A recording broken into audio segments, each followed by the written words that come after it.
Hey YouTubers and do-it-yourselfers. Today on Undetected Auto Fixes, we're going to work on a small repair in the rear quarter panel of this car.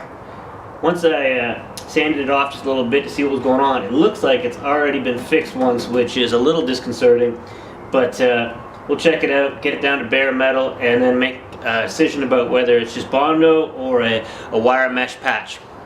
Ultimately, the best way to do this would be to cut it out, put in a new piece of metal, but I'm not going to do that. I don't have that kind of equipment, and it's such a small area, I think we'll be okay. So I'm going to use my grinder, and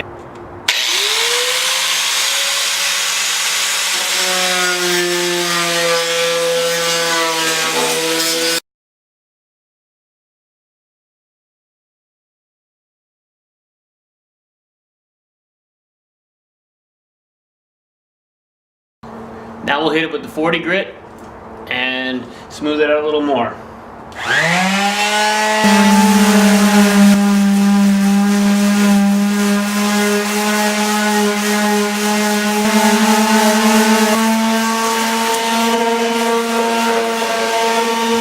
what I did is, after I've sanded it down and I looked at what I had, I took a rust inhibitor and kind of even a primer, and I sprayed all underneath.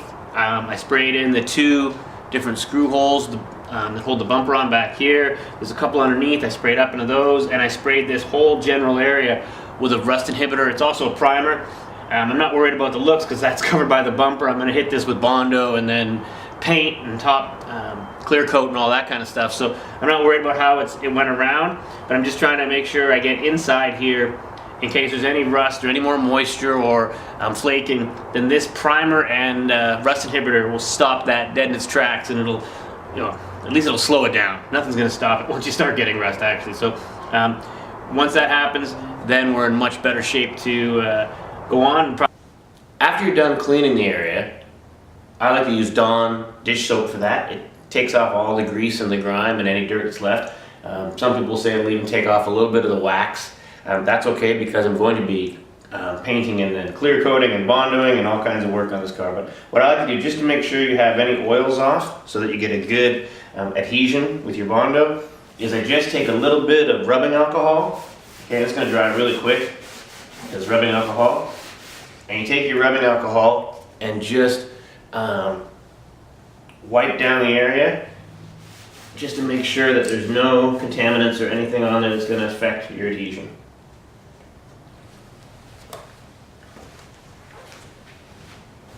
So this hole, it's not so bad. It's pretty small, and I can fill that with Bondo. But underneath here, there's an awful lot that's missing. This is where water is sat, condensation is turned into water droplets, where the bumper attaches, and it's just sat there and it's rusted out underneath. So what I'm going to do is, in this little Bondo kit that I got, there's a little bit of a wire mesh, a self-adhesive wire mesh. So I'm going to just take this wire mesh, kind of bent it a little bit on the end here so that it'll stick to the side as well as the top. Take the adhesive off, and it's just wire mesh, and I'll stick that up underneath into place.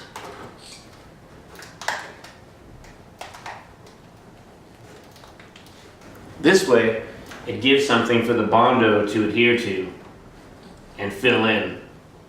Alright, now sometimes a second coat is required. You can't really tell for sure until you've had a look at it. While it's hardening, before it gets super hard, I like to knock it down or sand it down with some 60 grit sandpaper, just to knock off the hard edges and everything.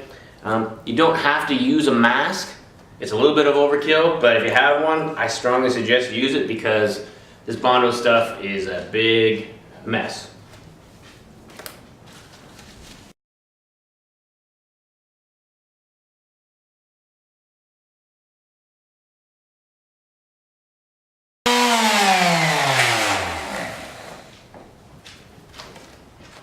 It doesn't matter how good you paint or how great a painter you are, if you're sanding and your Bondo and your feathering isn't good, it's not going to look good. I'm going to put another coat on this, and then I'm going to be done, and then I'll be able to wait, let it cure, and once you're done sanding, And I took this down with a 220, so it's really smooth. This is some of the old primer from the original job. There was a high spot, didn't even know it was there. That's why that's a yellow discolored area. Once you're done, you mask off the area, scratch it up a little bit so that the primer has something to bond with. Just continue with 220, and you're just going to use regular primer and do short, quick bursts. Make sure that you always start the can, okay? Start moving your arm before you turn the primer on so that it gives you an opportunity to make sure there's no spots, no runs, no glitches, okay?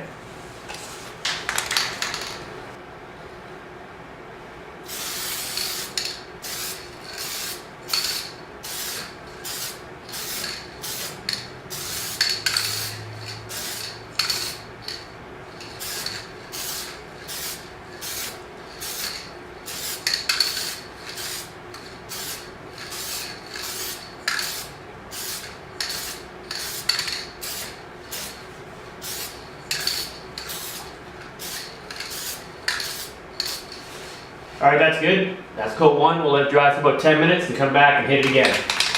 So now I'm gonna just shoot the base coat color black, and we'll see how it starts to turn out. First coat.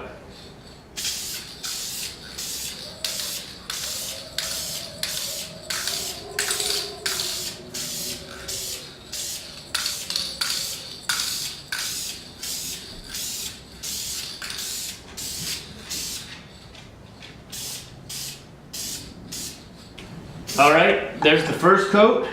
I'll probably do 2 more, and we'll see how coats of the base black. Now it's time to hit it with the clear.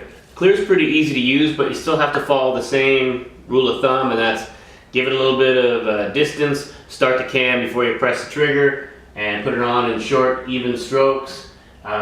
Wait about 20 minutes between each coat again. It's good to get the clear on while the paint, before the paint fully cures, so they can cure together and kind of become one. So let's see what we can do.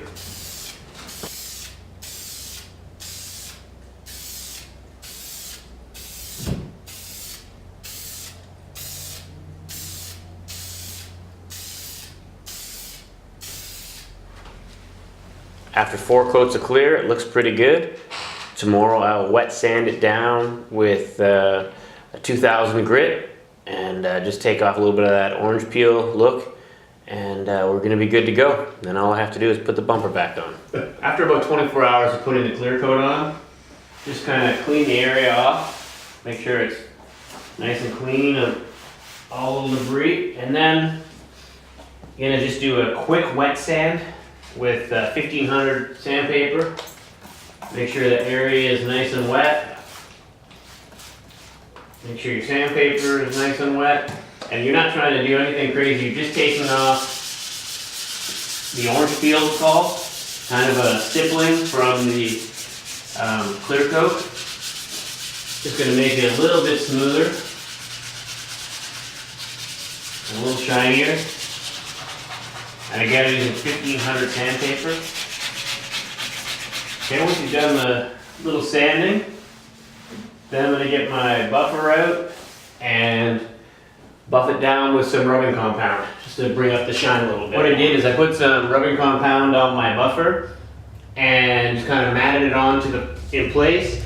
And now I'm going to take the buffer and just start working it around just to bring up the shine from the clear coat.